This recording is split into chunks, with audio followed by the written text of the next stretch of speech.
Hi guys, welcome to beststoryteacher.com. Today in this video I am going to show you how to open or start your laptop when you open your lid. Means when you Windows should be start like Mac.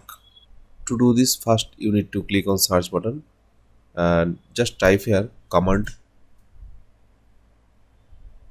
prompt and run it as administrator.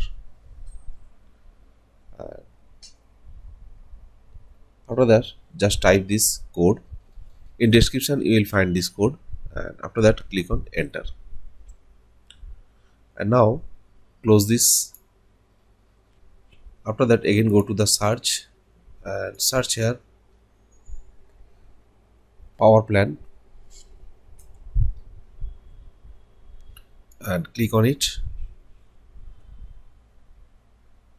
After that click on choose advanced power setting,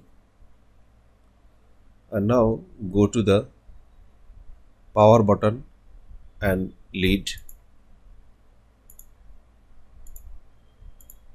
Just make it do nothing and make it turn on display.